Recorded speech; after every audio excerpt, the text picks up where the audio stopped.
Hello everyone, मैं हूं ज्योति Chauhan.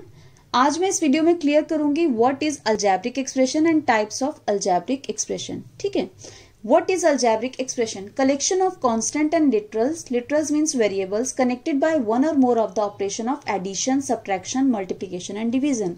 Means जब हम कांस्टेंट एंड वेरिएबल्स का यूज करते हैं और उनके बीच में हम इन ऑपरेशन का यूज करके जो भी एक्सप्रेशन रेडी करते हैं, that is called algebraic expression. Constant क्या होते हैं? कोई भी नंबर, आपके कोई भी आप नंबर जब आप यूज करते हैं। And literals means variables. Variables मतलब A to Z। जब आप A to Z अल्फाबेट में से कोई भी आप वेरिएबल यूज करते हैं, उनके साथ आप कांस्टेंट का यूज करते हैं, साथ में कोई ऑपरेशन यूज करते हैं, चाहे आप एडिशन यूज कर रहे हैं या सब्ट्रैक्शन यूज कर रहे हैं या मल्टीप्लिकेशन या डिवीजन, तो इन सब का जब आप यूज करके जो आप एक्सप्रेशन रेडी करते हैं, that is called algebraic expression. Example से क्लियर करती हूँ। First is 2n। अब 2n क्या है? 2 जो है वो आपका कांस्टेंट है बिकॉज ये एक नंबर है। n क्या है? एक वेरिएबल है। n क्या है? वेरिएबल। ठीक है, 2n का मतलब है 2 मल्टीप्लाई n। अगर आपको दो आपके कोई नंबर या कोई भी आपको दो वेरिएबल दे रखे हैं, उनके बीच में कोई साइन नहीं गिवन है, तो इट मीन्स उनके बीच में क्या है? मल्टीप्लाई। तो यहाँ पर 2n के बीच में कुछ भी साइन हमको गिवन नहीं है, तो ये क्या है? मल्टीप्लाई। तो 2 मल्टीप्लाई n है ये। तो यहाँ पे हमने क्या क्या यूज किया? 2 आपका कांस्टेंट है, n आपका वेरिएबल है, और इनके बीच में क्या ऑपरेशन है? मल्टीप्लिकेशन। राइट, तो जो 2n बना that is called algebraic expression. ठीक है, इसी तरह से 3m, इसी तरह से 3x प्लस 1। अब देखिए 3x प्लस 1 जो है वो क्या है आपका?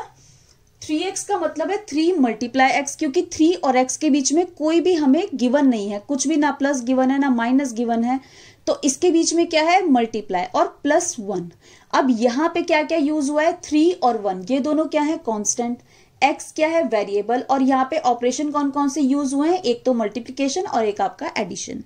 ठीक है, now types of algebraic expression. First is monomial. Monomial क्या होता है? N algebraic expression having only one term. जब अलजेब्रिक एक्सप्रेशन में ओनली वन टर्म होती है तो वो आपका कहलाता है मोनोमियल। बाइनोमियल जो है, बाई मतलब 2, तो बाइनोमियल में कितनी टर्म्स होती हैं? 2 टर्म्स होती हैं। ट्राइनोमियल, ट्राई मतलब 3, तो ट्राइनोमियल में कितनी टर्म्स होती हैं? 3 टर्म्स होती हैं। एंड मल्टीनोमियल, मल्टीनोमियल एक ऐसा एक्सप्रेशन होता है जिसमें 2 या मोर देन 2 टर्म, 2 या 2 से ज्यादा टर्म होती है, तो वो आपका मल्टीनोमियल कहलाता है। ठीक है, चलिए मैंने कुछ एग्जांपल लिखे हैं, उनसे आपको क्लियर हो जाएगा। मैं आपको यहाँ पर हम फिल करेंगे मोनोमियल, बाइनोमियल, ट्राइनोमियल। मोनोमियल की मैं m लिखूंगी, बाइनोमियल के लिए b एंड ट्राइनोमियल के लिए ट्री। तो हम यहाँ पर 3 फिल करेंगे, मोनोमियल, बाइनोमियल, ट्राइनोमियल। ठीक है, अब आपको क्लियर हो जाएगा। First is 5x। अब देखिए 5x का मतलब है 5 मल्टीप्लाई x। हम टर्म्स को डिवाइड करते हैं प्लस और माइनस से, तो यहां पर इनके बीच में क्या है? मल्टीप्लाई।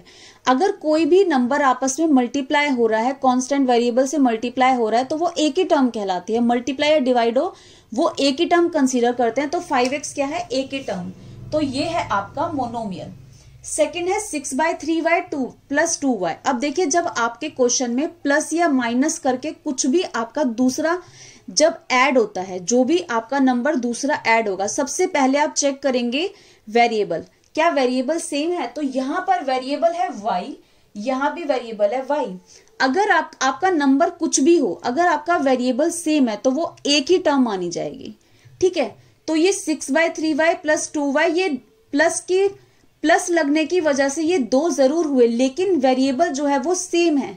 सेम होने की वजह से ये क्या बन गया? लाइक टर्म बन गया, और लाइक टर्म को हम एक ही टर्म कंसीडर करते हैं, तो ये भी आपका मोनोमियल है क्योंकि इसमें वेरिएबल हमारा सेम है।